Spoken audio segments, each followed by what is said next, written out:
Pemerintah memberlakukan PSBB Jawa Bali selama 2 pekan mulai 11 Januari hingga 25 Januari 2021. Pemberlakuan PSBB terbatas ini karena terjadi lonjakan kasus COVID-19 selama beberapa bulan terakhir.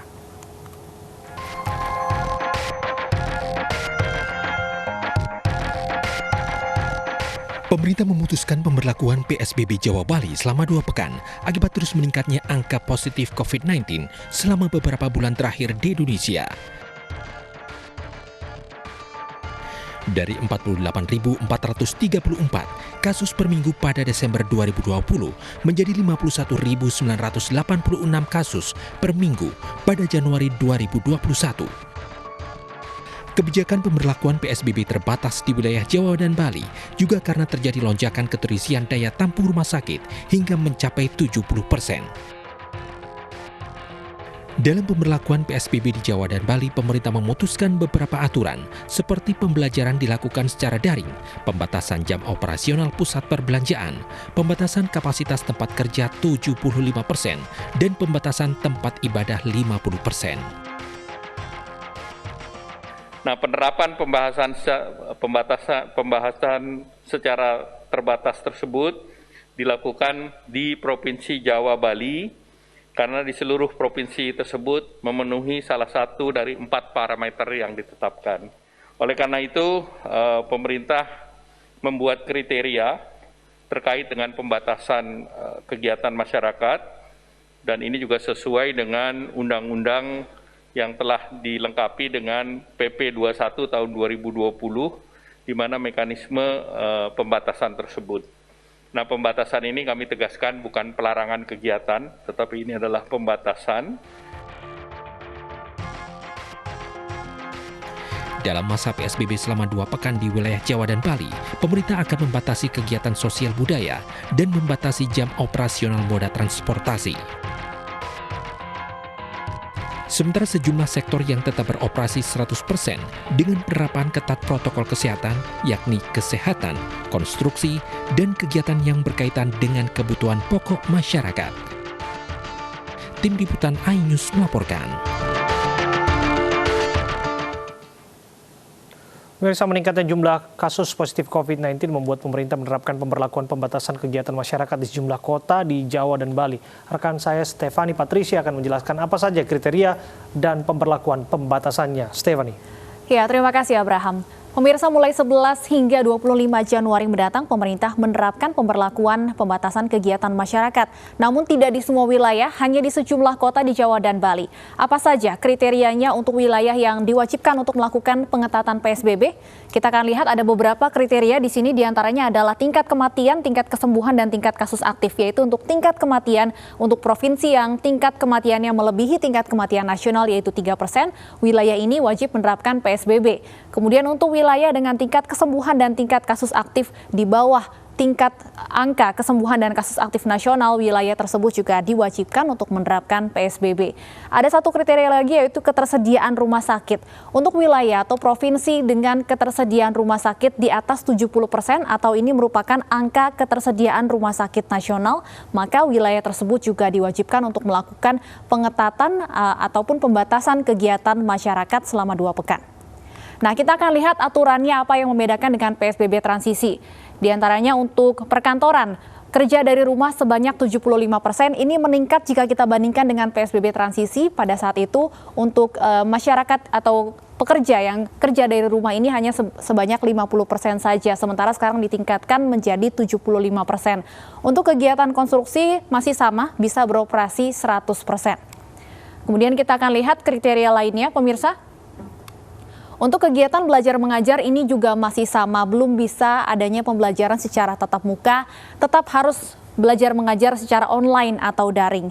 Kemudian kegiatan ibadah juga sama, masih dibatasi 50% kapasitas. Untuk operasional sektor esensial, ini masih diizinkan untuk buka 100%. Tentunya ada sejumlah persyaratan di sini, diantaranya jam operasional akan diatur, kemudian kapasitas juga akan dibatasi, dan tentunya tetap dengan penerapan protokol kesehatan ketat. Selanjutnya ini masih dari aturan pengetatan PSBB, Terkait dengan pusat perbelanjaan, ini juga yang membedakan dengan PSBB transisi, ada tutup lebih awal, yaitu pusat perbelanjaan tutup pukul 19 waktu Indonesia Barat. Dan untuk makan di tempat ini juga kembali diperketat. Jika sebelumnya kita bisa makan di tempat dengan kapasitas maksimal 50%, kini diperketat menjadi hanya 25% kapasitas. Untuk fasilitas umum dan kegiatan sosial budaya juga dihentikan sementara. Pengaturan kapasitas dan operasional moda transportasi umum ini akan diatur oleh pemerintah daerah. Tidak semua daerah yang menerapkan PSBB, kita akan lihat daerah mana saja berdasarkan kriteria-kriteria tadi yang wajib menerapkan PSBB. Untuk wilayah DKI Jakarta, seluruh wilayah di DKI Jakarta akan menerapkan PSBB, sementara untuk Provinsi Banten yaitu wilayah Tangerang Raya yang meliputi Kabupaten Tangerang dan Tangerang Selatan. Untuk Jawa Barat ada Kota dan Kabupaten Bogor, Kota Bekasi, Kabupaten Bekasi, Kota Depok. Kemudian kita akan lihat juga untuk wilayah Jawa Barat lainnya, ini juga masih ada Kota Bandung, Kabupaten Bandung Barat, serta Kabupaten Cimahi. Selanjutnya kita lihat untuk wilayah Jawa Tengah, wilayah mana saja yang akan menerapkan PSBB. Di antaranya ada Semarang Raya, kemudian Solo Raya, dan Banyumas Raya. Sementara itu untuk daerah istimewa Yogyakarta, ada Kabupaten Gunung Kidul, Kabupaten Sleman, dan Kabupaten Kulon Progo. Masih ada dua wilayah lainnya di wilayah Malang Raya dan Surabaya Raya untuk di Jawa Timur. Sementara itu untuk di Pulau Dewata, Bali, terdapat dua daerah yang akan menerapkan PSBB selama 2 minggu, yaitu Denpasar dan Badung. Sementara itu, pemirsa, menyikapi pemberlakuan pembatasan kegiatan masyarakat, Wakil Gubernur DKI Jakarta pun mengimbau masyarakat untuk tetap menerapkan protokol kesehatan untuk mencegah penyebaran COVID-19. Jadi memang dalam dinamikanya sejak Maret ya hingga hari ini memang terjadi regulasi yang terus kami sempurnakan, kami perbaiki, menyikapi perkembangan di lapangan ya. Jadi memang Jakarta ini karena ibu kota ya, jadi hub, jadi pusat interaksi, juga pusat kegiatan ya, pusat pemerintahan dan sebagainya, orang keluar masuk dari luar negeri, dari daerah, sehingga Jakarta memang perlu ada satu kebijakan yang memang sebaik mungkin, sesempurna mungkin, dan itu kita mengikuti. Jadi memang kebijakan tidak berubah-berubah, tapi perubahannya memang berkelanjutan secara bertahap dan berkala. Pemirsa, setelah tadi pernyataan dari Wakil Gubernur DKI Jakarta, selanjutnya seperti apa persiapan pemberlakuan pembatasan kegiatan masyarakat di provinsi lain? Kita sudah bersama dengan Gubernur Jawa Tengah Ganjar Pranowo, Tim Komunikasi Publik COVID-19 Heri Trianto, dan Epidemiolog UI Triunis Miko. Assalamualaikum, selamat sore Bapak-Bapak. Selamat sore, Mas Paham. Ya, saya terlebih dahulu ke Pak Gubernur. Pak Gubernur, ada 3 lokasi yang mendapat perhatian khusus, Semarang Raya, Solo Raya, dan Banyumas Raya. Bagaimana rencana eksekusinya? Ya, sebenarnya awalnya kota Semarang dan Solo. Namun karena virus itu tidak kenal dengan teritori pemerintahan, maka saya menyampaikan Semarangnya mesti raya, Solonya mesti raya. Karena sebenarnya di antara mereka ini, mereka berinteraksi secara intens. Umpama kerja, umpama mencari rumah sakit yang lebih bagus, nah mereka saling masuk. Banyumas itu menjadi perhatian karena pernah terjadi lonjakan tinggi. Dan 3 tempat ini bukan berarti tempat lain tidak loh ya, ini hanya hari ini yang kita sampaikan. Maka kawan-kawan Bupati Wali Kota kita minta untuk mengidentifikasi tempat masing-masing. Menurut saya akan lebih baik kalau kerjasamanya itu lebih menyeluruh, sehingga kalau ada tempat dilakukan PSBB, pembatasan kegiatan masyarakat, bukan berarti di sebelahnya aman-aman saja. Tentu ini tidak. Nah dari situlah kemudian saya meminta kepada kawan-kawan bantuan kawan-kawan bupati untuk satu, kalau di tempatnya merah, kecamatan mana yang merah? Kalau kecamatannya merah, kelurahan atau desa mana yang merah? Inilah yang nanti akan kita buat dalam bentuk mikrozonasi, sehingga harapan kita nanti itu akan bisa lebih terkontrol. Itu kira-kira. Artinya kebijakannya secara implementatif itu akan ada di tangan bupati dan kepala daerahnya langsung? Oh tentu saja, karena ada pemerintahnya di sana dan kami mengkoordinasikan, dan atas nama pemerintah pusat, karena gubernur wakil pemerintah pusat di daerah, maka saya wajib mengkoordinasikan. Maka kita kirim antar sekda sudah berkomunikasi, antar dinkes sudah berkomunikasi, dengan satu harapan dalam beberapa hari ini sudah akan dibuat ketentuan yang harapannya itu nanti akan bisa dioperasionalkan dengan baik begitu. Baik, saya ke Pak Heri Trianto. Pak Heri, pertanyaannya, mengapa baru sekarang? Beberapa waktu yang lalu kita sempat mendengar Pak Luhut sempat juga mengemukakan rencana untuk pengetatan PSBB. Namun mengapa baru sekarang kemudian diberlakukan? Ya, tentu saja kita lihat ya perkembangan dari hari ke hari karena itu begitu dinamis. Makanya dalam penanganan COVID-19 ini beberapa regulasi itu berubah dengan cepat menyesuaikan situasi terkini gitu. Termasuk ketika kita memutuskan untuk melakukan pembatasan kegiatan masyarakat ya, yang kemarin disampaikan setelah rapat kabinet. Jadi saya rasa dinamikanya begitu cepat dan kita juga tahu bahwa wilayah Jawa dan Bali ini adalah epicenter dari kasus pandemi COVID-19 di Indonesia. Jadi kontribusi Jawa Bali ini hampir 70% dari total kasus aktif saat ini. Penambahan hariannya juga sama. Jadi memang ini menjadi konsen dari kita semua dan tentu saja para kepala daerah dan satgas di daerah untuk kemudian secara sistematis melakukan zonasi yang lebih baik dalam penanganannya. Ya, saya ke Pak Miko. Pak Miko, catatan Anda mengenai kebijakan PSBB Jawa Bali, akankah pada prakteknya mampu menekan angka infeksi Corona yang saat ini sangat eksponensial? Ya, jadi pertambahan harian kasus COVID di Indonesia tadinya 6.000, kemudian di akhir Desember 7.000, kemudian sekarang 8.000 atau 9.000 hari ini. Jadi itu menunjukkan dampak dari libur Natal dan Tahun Baru begitu sampai 9.000 itu masih termasuk efek ringan begitu. Kemudian saya takut kalau pertambahan kasus yang 9.000 itu menjadi terus bertambah 9.000 begitu ya kasus hariannya. Jadi menurut saya harus total begitu Jawa Bali yang merah dan oranye. Jadi zona merah dan oranye harus dilakukan pembatasan sosial berskala besar yang serius begitu. Jadi harus ada keseriusan di sini. Baik, bagaimana kemudian kepala daerah memastikan aturan ini bisa dipatuhi secara disiplin oleh masyarakat? Saya akan tanyakan ke Pak Ganjar Pranowo. Pak Ganjar, bagaimana kemudian pendekatan yang akan dilakukan untuk memastikan masyarakat ini bisa disiplin mengikuti aturan di PSBB yang diperketat ini? Apakah mungkin pendekatannya melalui pendekatan persuasif atau mungkin menambah sanksi-sanksi, Pak Ganjar? Ada banyak hal sebenarnya karena kita punya pengalaman sebelumnya pada kegiatan PSBB di salah satu kota, lalu pembatasan kegiatan masyarakat di banyak kota. Kalaulah sekarang sudah ada ketentuan, nanti akan dilakukan jam malam, harus work from home kurang lebih 75%. Terus kemudian kegiatan angkutan akan diberikan kepada kami. Nah, pada hitung-hitungannya tentu saja ada dua hal yang mau kita dorong. Satu, evaluasi terhadap peran serta masyarakat yang selama ini cukup aktif. Kita evaluasi, kita perbaiki. Yang kedua, operasi justisi meningkat. Saya terima kasih karena kepolisian, TNI membantu, bahkan kepolisian sekarang sangat tegas sekali. Bahkan sebelum cerita PSBB ini berjalan, kami harus memproses seorang pejabat daerah yang waktu itu membuat acara rame-rame. Kami harus lobby para ulama untuk kita bisa bicara, ngobrol bareng, dan kami dapat dukungan sehingga acara-acara besar tidak dilaksanakan.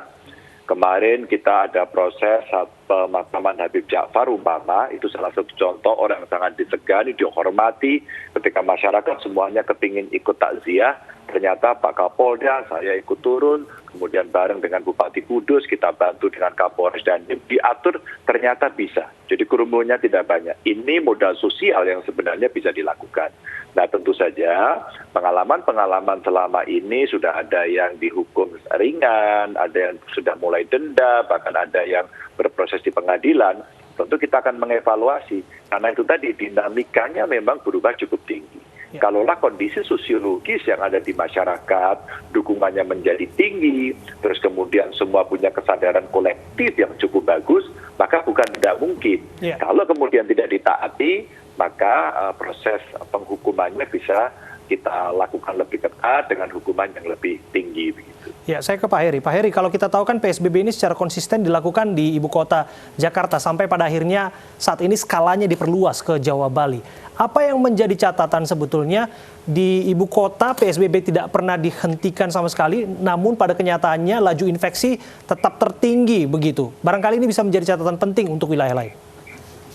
Ya, benar bahwa PSBB di Jakarta memang tidak pernah dicabut karena memang ada diperketat, ada yang ditransisi, dan sebagian besar kita menjalani PSBB transisi di DKI. Dan memang kunci dari penularan tertinggi ini kan terjadi karena memang mobilitas masyarakat yang masih cukup tinggi juga. Jadi dengan pembatasan kegiatan masyarakat yang sekarang dengan lebih ketat lagi dilakukan, kemudian tadi Pak Ganjar juga mengatakan akan dilakukan operasi justisi lebih ketat, ya, dan sehingga masyarakat itu kepatuhan dan kedisiplinan masyarakat itu meningkat, ini akan menjadi sangat signifikan dalam menekan. Kita punya pengalaman sebenarnya pada periode September dan Oktober ketika kita bisa mampu menekan kasus aktif dari 67.000 menjadi 54.000. Waktu itu di akhir November. Kemudian terjadi libur panjang, kemudian terjadi peningkatan menjadi 112.000. Sekarang itu memang kemudian kita melihat bahwa kedisiplinan dan kepatuhan masyarakat itu menurun setelah liburan Maulid Nabi. Dan sekarang kita bisa lihat kasus aktifnya sekarang sudah meningkat menjadi 112.000, dan ini kemudian pada akhirnya merepotkan pelayanan kesehatan dalam menangani masyarakat. Ya, saya ke Pak Miko. Pak Miko, razia kepatuhan protokol kesehatan rutin dilakukan di ibu kota. Namun pada kenyataannya nampaknya ini tidak begitu efektif jika kita melihat laju infeksi yang terus meningkat di ibu kota Jakarta khususnya. Menurut Anda apa alternatif kebijakan lain yang bisa dilakukan secara implementatif oleh kepala daerah di Jawa Bali ini untuk kebijakan ini lebih efektif menekan angka corona? Jadi kuncinya adalah keseriusan. Artinya pada waktu dilakukan pembatasan sosial, maka semua satgas, baik itu satgas provinsi maupun satgas kabupaten, satgas kecamatan, satgas kelurahan, satgas RW, begitu sama-sama bekerja serius untuk menghilangkan atau menurunkan kasus COVID. Nah, saya sebenarnya efektivitas Jawa Bali ini ya ada, tapi ya mungkin tidak besar dalam mengurangi atau mencegah kasus COVID-19. Itu karena di daerah-daerah tertentu yang wajib. Tapi harusnya itu di zona merah dan zona orange semua Jawa Bali dilakukan implementasi yang pembatasan sosial Jawa Bali ini begitu. Harusnya itu akan lebih efektif begitu. Jadi efektivitasnya mungkin saya pikir akan menjadi 30% kalau di daerah merah dan oranye itu diterapkan akan menjadi 60% begitu. Jadi berkurangnya akan banyak begitu. Karena menurut saya pertambahan kasus di Indonesia ini menyeramkan. Sekarang 9.000-an.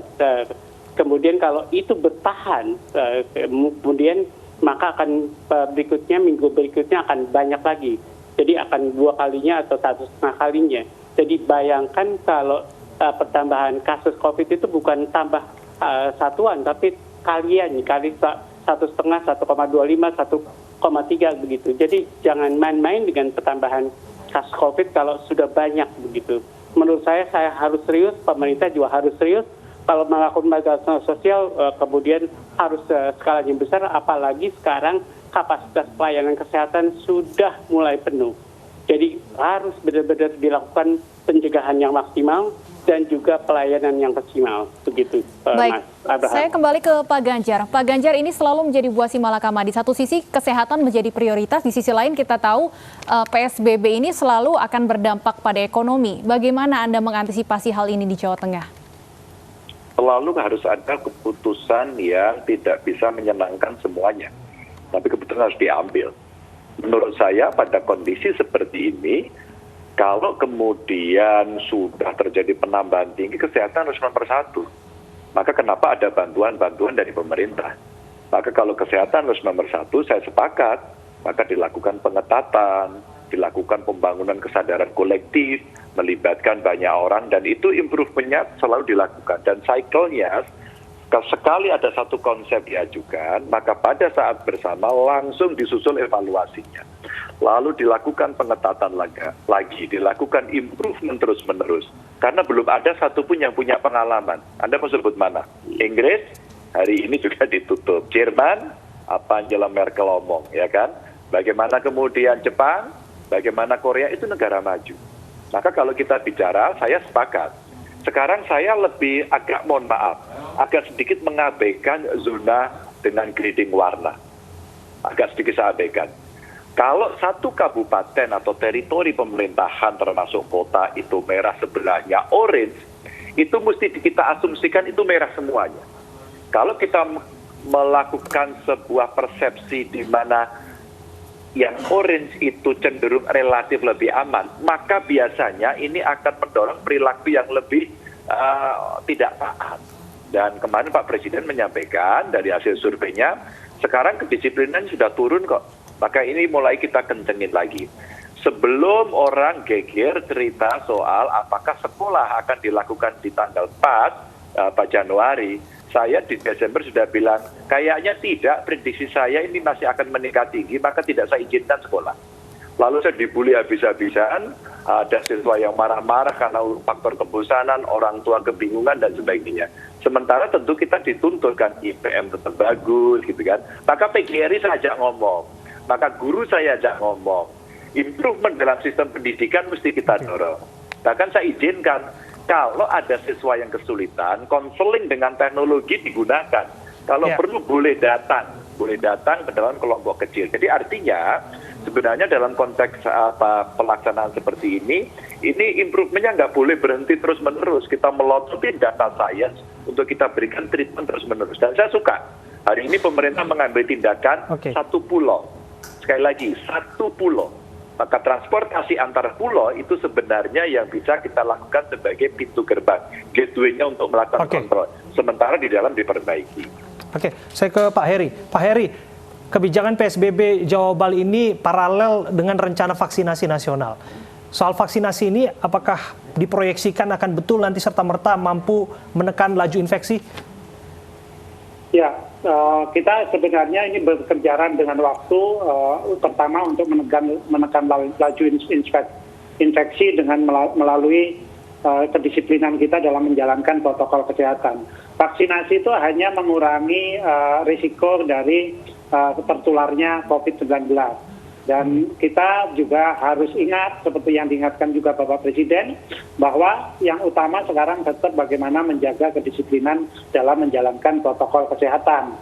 Vaksin itu adalah salah satu tahapan berikutnya dalam kita turut bersama-sama melawan penularan ini secara lebih luas. Jadi memang belum ada satu contoh pun di dunia ini yang menyatakan begitu divaksin, kemudian penularan akan berakhir. Karena penularan akan tetap terjadi, mungkin akan terhambat. Nah, cara yang menghambat itu ada beberapa tadi. Salah satunya ya vaksinasi, kemudian juga yang jangan lupa 3M. Beberapa negara yang sudah melakukan kedisiplinan dengan sangat tinggi, dengan protokol kesehatan, nyatanya bisa menekan kasus sebelum vaksinasi dilakukan. Anda bisa melihat Singapura, kemudian Selandia Baru yang sekarang bahkan penularannya nyaris 0 harian. Dan mereka baru kemudian melakukan vaksinasi.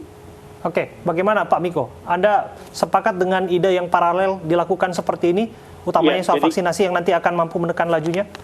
Ya, jadi vaksinasi akan memberikan efek dua.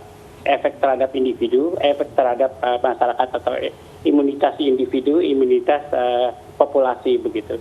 Imunitas individu pasti akan terjadi pada orang yang diimunisasi atau divaksinasi. Jadi otomatis orang yang setelah divaksinasi akan terlindungi oleh vaksinasinya.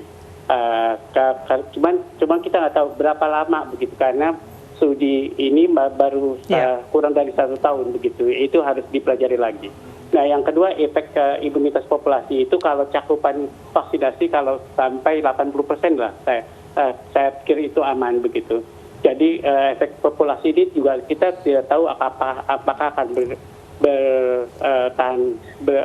bertahan aman begitu, karena imunitas itu kita tidak tahu begitu. Imunitas yang terjadi apakah 1 tahun. Oleh karena itu harus dipikir-pikir untuk mengimunisasi bareng atau jangan terlalu lama jaraknya. Kalau dimulai Januari ini yang berikutnya jangan terlalu lama atau Desember begitu, itu terlalu lama. Kalau bisa semuanya berdekatan sehingga kalau dia habis 1 tahun ya akan 1 tahun lagi diulang begitu. Kalau terlalu lama begitu, yang 1 Januari, yang 1 Desember, yang satu sudah habis begitu, yang lain masih ada begitu. Baik, Pak Ganjar, kesiapan Jawa Tengah sendiri untuk program vaksinasi yang ternyata ini akan berbarengan juga dengan penerapan PSBB. Oh iya, kita sudah menyiapkan jauh lebih awal SDM-nya, terus kemudian Puskesmas. Hari ini dari Sinovac sudah datang, terus kemudian sudah kita kelola, kita siapkan cold chain-nya, terus kemudian hari ini tinggal nunggu dari BP POM saja. Kalau kita sampaikan kepada nasional kemarin, kesiapan frontline kita untuk melayani alhamdulillah sudah siap, termasuk siapa yang mesti kita vaksinasi sudah siap. Dan betul tadi kawan-kawan ahli dari epidemiolog juga menyampaikan jangan terlalu lama. Hanya memang problemnya kita belum bisa buat sendiri ya. Mudah-mudahan vaksin merah putih cepat dilakukan, para pakar dalam negeri bisa menyelesaikan, merah putih kita kibarkan, dan ini akan bisa kita tidak bergantung pada orang lain gitu. Ya, percaya diri Pak Ganjar, saya suka sekali. Apakah Pak Ganjar juga akan percaya diri untuk menerima vaksin pertama untuk di wilayah Jawa Tengah? Kalau kita lihat Pak Presiden siap untuk yang pertama di tanah air, beberapa kepala daerah lain juga menawarkan diri. Bagaimana dengan sosok Pak Ganjar? Iya, saya kira ini pertanyaan yang ke-17 yang disampaikan sejak awal, saya siap. Ya, terima kasih Pak Ganjar atas waktu Anda berbincang bersama kami, Pak Miko dan juga Pak Heri sudah berbincang bersama kami. Terima kasih. Target jalan sekitar 2 kilo. Gubernur dan Wakil Gubernur Sulawesi Tengah kini menjalani karantina mandiri di rumah jabatan dengan berolahraga berjalan kaki sejauh 2 km. Keduanya dinyatakan positif COVID-19 setelah menjalani pemeriksaan swab oleh tim medis COVID-19. Juru bicara Gubernur Sulawesi Tengah mengatakan kondisi keduanya membaik setelah mendapat perawatan khusus dari tim COVID-19. Dalam melaksanakan isolasi mandiri, keadaan Bapak Gubernur dan Bapak Wakil Gubernur kita dalam keadaan sehat walafiat, tetap bugar, tetap menjalankan aktivitas olahraga pagi dengan bersemangat sambil bercanda tawa. Kini keduanya menjalani tugasnya sebagai Gubernur dan Wakil Gubernur Sulawesi Tenggara secara virtual sambil menunggu hasil negatif. Dari Palu, Sulawesi Tengah, Jamie Hendrik, iNews melaporkan. Ya, demikian tadi adalah informasi Gubernur Sulawesi Tengah, Longki Janggola, dan wakilnya Rusli Palabi yang terkonfirmasi positif COVID-19. Ya, sebelum kita melanjutkan dialog, kami akan update informasi kasus COVID-19 di Indonesia yang semakin merajalela. Hingga pukul 12 waktu Indonesia Barat, penambahan kasus baru kembali mencetak rekor sebanyak 9.321. Berdasarkan data Satgas Penanganan COVID-19, hari ini tercatat 797.723 kasus terkonfirmasi. 659.437 sembuh, sementara total yang meninggal dunia mencapai 23.520.